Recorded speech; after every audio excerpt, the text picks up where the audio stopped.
출애굽기 26장. 열폭으로 성막을 만들어라. 그 천은 가늘게 꼰 모시 실과 청색 실과 자주색 실과 홍색 실로 그룹을 정교하게 수놓아 짠 것이라야 한다. 각 폭의 길이는 28자로 하고 너비는 넉자로 하되 폭마다 그 치수를 모두 같게 하여야 한다. 먼저 5폭을 옆으로 나란히 이어 한 벌을 만들고 또 다른 5폭도 옆으로 나란히 이어 한 벌을 만들어야 한다. 그리고 나서 나란히 이은 천의 한쪽 가장자리에 폭에 청색 실로 고를 만들고 나란히 이은 다른 한쪽 가장자리의 폭에도 이와 같이 하여 서로 맞물릴 수 있게 하여야 한다. 서로 맞물릴 두 벌 끝폭 가장자리에 만들 고의 수는 각각 50개이다. 그 고들을 서로 마주 보게 하여라. 그리고 금으로 갈고리 50개를 만들어야 한다. 이 갈고리로 두 벌 천을 서로 이어 한 성막을 이루게 하여라. 성막 위에 덮을 천막은 염소 털로 짠 11폭 천으로 만들어야 한다. 각 폭의 길이는 30자로 하고 너비는 넉자로 하되 11폭의 치수를 모두 같게 하여야 한다. 5폭을 따로 잇고 나머지 6폭도 따로 이어야 한다. 그리고 6번째 폭은 천막 앞쪽으로 반을 접어서 올려야 한다. 5폭으로 이은 천의 가장자리에 고 50개를 만들고 6폭을 이은 천의 가장자리에도 고 50개를 만들어라. 또 노쇠 갈고리 50개를 만들고 그 갈고리를 양쪽 고에 마주 걸어서 한 천막을 만들어라. 그리고 여분으로 남아있는 천막 반폭은 성막 뒤로 늘어뜨려라. 천막 폭 너비에서 양쪽으로 한 자씩 남아있는 것은 성막 양 옆으로 늘어뜨려서 성막을 덮게 하여라. 천막 덮개를 2개 더 만들어라. 하나는 붓게 물들인 순양 가죽으로 만들고 그 위에 덮을 또 다른 덮개는 돌고래 가죽으로 만들어라. 성막을 세울 널빤지는 아카시아 나무로 만들어라. 각 널빤지는 길이를 10자, 너비를 1자 반으로 하고 널빤지마다 거기에 촉꽂이 2개를 만들어 서로 잇대어 세워라. 너는 성막의 모든 널빤지를 이와 같이 만들어라. 성막의 남쪽 벽면에 세울 널빤지는 20개를 만들어라. 그 20개나 되는 널빤지 밑에 받칠 밑받침은 은으로 40개를 만들어라. 널빤지마다 그 밑에 촉꽂이를 꽂을 밑받침을 2개씩 만들어라. 그리고 그 반대쪽인 성막의 북쪽 벽면에 세울 널빤지는 20개를 만들어라. 밑받침 40개를 은으로 만들되 널빤지마다 그 밑에 받칠 밑받침을 2개씩 만들어라. 성막 뒤쪽인 서쪽 벽면에 세울 널빤지는 6개를 만들어라. 성막 뒤쪽에 두 모퉁이에 세울 널빤지는 2개를 만들어라. 두 모퉁이에 세울 이 널빤지들은 밑에서부터 꼭대기까지 겹으로 세워서 완전히 한 고리로 연결하여라. 그 두 모퉁이를 다 이와 같이 하여라. 그러면 그것은 8개의 널빤지에 널빤지마다 그 밑에 밑받침이 2개씩이니 은 밑받침은 모두 16개가 될 것이다. 아카시아 나무로 가로다지를 만들어라. 성막 한쪽 옆 벽에 널빤지에 5개, 성막의 다른 한쪽 옆 벽에 널빤지에 5개, 서쪽에 해당하는 성막 뒤 벽에 널빤지에 5개를 만들어라. 널빤지들의 가운데에 끼울 중간 가로다지는 이쪽 끝에서 저쪽 끝까지 미치게 하여야 한다. 널빤지에는 금을 입히고 가로다지를 꿰 고리를 금으로 만들어라. 또 가로다지에도 금을 입혀라. 성막은 내가 이 산에서 너희에게 보여준 규격대로 세워라. 청색 실과 자주색 실과 홍색 실과 가늘게 꼰 모시 실로 휘장을 짜고 그 위에 그룹을 정교하게 수를 놓아라. 휘장을 아카시아 나무로 만든 내 기둥 위에 드리워야 하는데 기둥마다 거기에 모두 금을 입히고 금 갈고리를 달아야 하며 이 기둥들을 은으로 만든 내 밑받침 위에 세워야 한다. 너는 그 휘장을 갈고리에 걸어서 늘어뜨리고 그 휘장 뒤에 증거궤를 들여 놓아라. 그 휘장이 너희에게 성소와 지성소를 구별할 수 있게 할 것이다. 지성소에 있는 증거궤는 속죄판으로 덮어라. 휘장 앞으로는 북쪽에 상을 차려놓고 그 상의 맞은쪽인 성막의 남쪽에는 등잔대를 놓아라. 청색 실과 자주색 실과 홍색 실과 가늘게 꼰 모시 실로 수를 놓아 장막 어귀를 가리는 막을 짜라. 아카시아 나무 기둥 5을 만들어서 거기에 금을 입히고 금 갈고리를 만들어 붙여서 이 막을 치는 데 쓰도록 하여라. 그리고 밑받침 5은 노쇠를 부어 만들어라. 요한복음 5장. 그 뒤에 유대 사람의 명절이 되어서 예수께서 예루살렘으로 올라가셨다. 예루살렘에 있는 양의 문 곁에 히브리 말로 베드자다라는 연못이 있었는데 거기에는 주랑이 5 있었다. 이 주랑 안에는 많은 환자들, 곧 눈먼 사람들과 다리 저는 사람들과 중풍병자들이 누워 있었다. 그들은 물이 움직이기를 기다리고 있었다. 주님의 천사가 때때로 못에 내려와 물을 휘 저어 놓는데 물이 움직인 때에 맨 먼저 들어가는 사람은 무슨 병에 걸렸든지 나았기 때문이다. 거기에는 38회가 된 병자 한 사람이 있었다. 예수께서 누워있는 그 사람을 보시고 또 이미 오랜 세월을 그렇게 보내고 있는 것을 아시고는 물으셨다. 낫고 싶으냐? 그 병자가 대답하였다. 주님, 물이 움직일 때마다 나를 들어서 못에다가 넣어주는 사람이 없습니다. 내가 가는 동안에 남들이 나보다 먼저 못에 들어갑니다. 예수께서 그에게 말씀하셨다. 일어나서 내 자리를 걷어 가지고 걸어가거라. 그 사람은 곧 나아서 자리를 걷어 가지고 걸어갔다. 그 날은 안식일이었다. 그래서 유대 사람들은 병이 나은 사람에게 말하였다. 오늘은 안식일이니 자리를 들고 가는 것은 옳지 않소. 그 사람이 대답하였다. 나를 낫게 해주신 분이 나더러 내 자리를 걷어 가지고 걸어가거라 하셨소. 유대 사람들이 물었다. 그대에게 자리를 걷어 가지고 걸어가라고 말한 사람이 누구요? 그런데 병 나은 사람은 자기를 고쳐주신 분이 누구인지를 알지 못하였다. 거기에는 사람들이 많이 붐비었고 예수께서는 그곳을 빠져나가셨기 때문이다. 그 뒤에 예수께서 성전에서 그 사람을 만나서 말씀하셨다. 보아라, 내가 말끔히 나았다. 다시는 죄를 짓지 말아라. 그리하여 더 나쁜 일이 너에게 생기지 않도록 하여라. 그 사람은 가서 자기를 낫게 하여 주신 분이 예수라고 유대 사람들에게 말하였다. 그 일로 유대 사람들은 예수께서 안식일에 그러한 일을 하신다고 해서 그를 박해하였다. 그러나 예수께서는 그들에게 말씀하셨다. 내 아버지께서 이제까지 일하고 계시니 나도 일한다. 유대 사람들은 이 말씀 때문에 더욱더 예수를 죽이려고 하였다. 그것은 예수께서 안식일을 범하셨을 뿐만 아니라 하나님을 자기 아버지라고 불러서 자기를 하나님과 동등한 위치에 놓으셨기 때문이다. 예수께서 그들에게 말씀하셨다. 내가 진정으로 너희에게 말한다. 아들은 아버지께서 하시는 것을 보는 대로 따라 할 뿐이요 아무것도 마음대로 할 수 없다. 아버지께서 하시는 일은 무엇이든지 아들도 그대로 한다. 아버지께서는 아들을 사랑하셔서 하시는 일을 모두 아들에게 보여주시기 때문이다. 또한 이보다 더 큰 일들을 아들에게 보여주셔서 너희를 놀라게 하실 것이다. 아버지께서 죽은 사람들을 일으켜 살리시니 아들도 자기가 원하는 사람들을 살린다.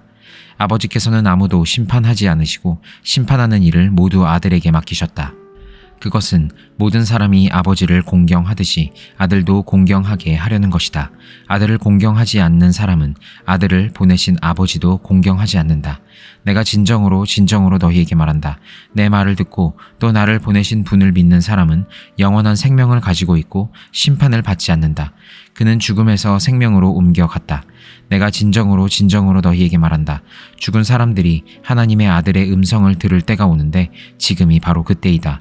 그리고 그 음성을 듣는 사람들은 살 것이다. 그것은 아버지께서 자기 속에 생명을 가지고 계신 것 같이 아들에게도 생명을 주셔서 그 속에 생명을 가지게 하여 주셨기 때문이다. 또 아버지께서는 아들에게 심판하는 권한을 주셨다. 그것은 아들이 인자이기 때문이다. 이 말에 놀라지 말아라. 무덤 속에 있는 사람들이 다 그의 음성을 들을 때가 온다. 선한 일을 하는 사람들은 부활하여 생명을 얻고 악한 일을 한 사람들은 부활하여 심판을 받는다. 나는 아무것도 내 마음대로 할 수 없다. 나는 아버지께서 하라고 하시는 대로 심판한다. 내 심판은 올바르다. 그것은 내가 내 뜻대로 하려 하지 않고 나를 보내신 분의 뜻대로 하려 하기 때문이다. 내가 내 자신을 위하여 증언한다면 내 증언은 참되지 못하다. 나를 위하여 증언하여 주시는 분은 따로 있다. 나를 위하여 증언하시는 그 증언이 참되다는 것을 나는 안다. 너희가 요한에게 사람을 보냈을 때에 그는 이 진리를 증언하였다. 내가 이 말을 하는 것은 내가 사람의 증언이 필요해서가 아니다. 그것은 다만 너희로 하여금 구원을 얻게 하려는 것이다. 요한은 타오르면서 빛을 내는 등불이었다. 너희는 잠시 동안 그의 빛 속에서 즐거워하려 하였다. 그러나 나에게는 요한의 증언보다 더 큰 증언이 있다. 아버지께서 나에게 완성하라고 주신 일들, 곧 내가 지금 하고 있는 바로 그 일들이 아버지께서 나를 보내셨다는 것을 증언하여 준다. 또 나를 보내신 아버지께서 친히 나를 위하여 증언하여 주셨다. 너희는 그 음성을 들은 일도 없고 그 모습을 본 일도 없다. 또 그 말씀이 너희 속에 머물러 있지도 않다. 그것은 너희가 그분이 보내신 일을 믿지 않기 때문이다. 너희가 성경을 연구하는 것은 영원한 생명이 그 안에 있다고 생각하기 때문이다. 성경은 나에 대하여 증언하고 있다. 그런데 너희는 생명을 얻으러 나에게 오려고 하지 않는다. 나는 사람에게서 영광을 받지 않는다. 너희에게 하나님을 사랑하는 마음이 없는 것도 나는 알고 있다. 내가 내 아버지의 이름으로 왔는데 너희는 나를 영접하지 않는다. 그러나 다른 이가 자기 이름으로 오면 너희는 그를 영접할 것이다.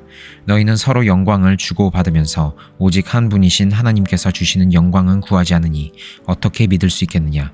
내가 너희를 아버지께 고발하리라고는 생각하지 말아라. 너희를 고발하는 이는 너희가 희망을 걸어온 모세이다. 너희가 모세를 믿었더라면 나를 믿었을 것이다. 모세가 나를 두고 썼기 때문이다. 그러나 너희가 모세의 글을 믿지 않으니 어떻게 내 말을 믿겠느냐. 잠언 2장. 아이들아, 내 말을 받아들이고 내 명령을 마음속 깊이 간직하여라. 지혜에 내 귀를 기울이고 명철에 내 마음을 두어라.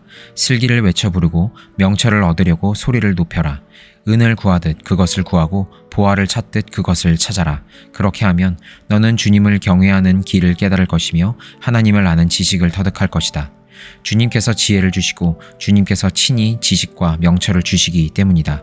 정직한 사람에게는 분별하는 지혜를 마련하여 주시고 흠 없이 사는 사람에게는 방패가 되어 주신다.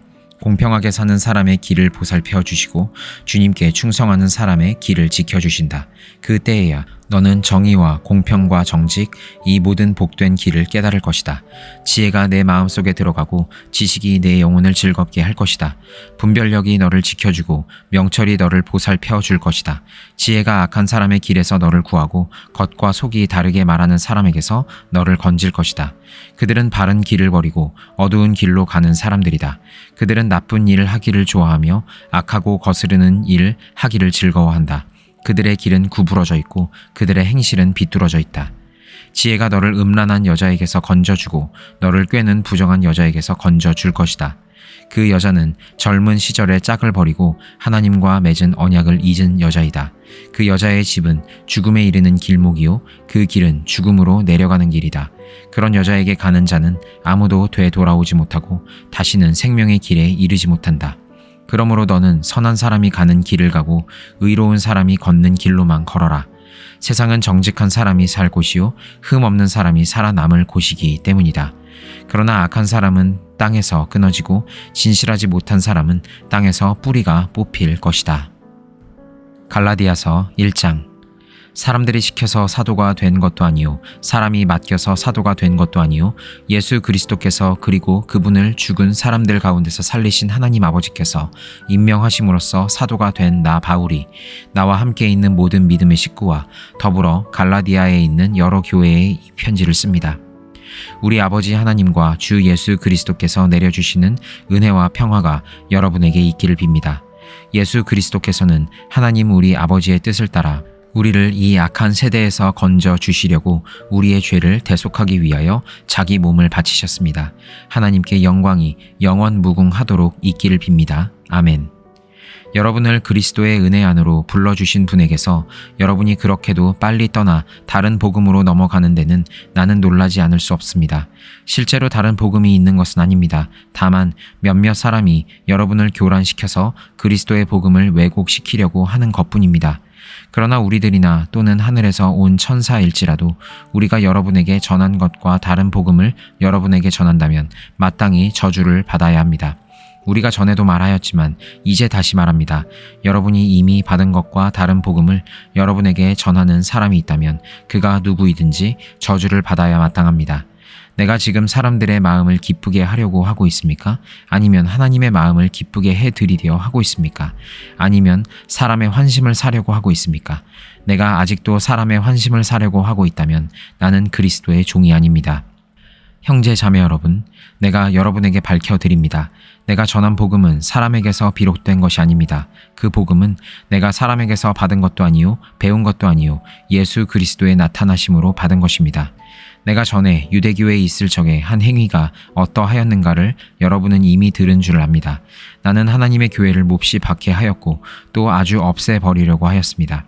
나는 내 동족 가운데서 나와 나이가 같은 또래의 많은 사람보다 유대교 신앙에 앞서 있었으며 내 조상들의 전통을 지키는 일에도 훨씬 더 열성이었습니다.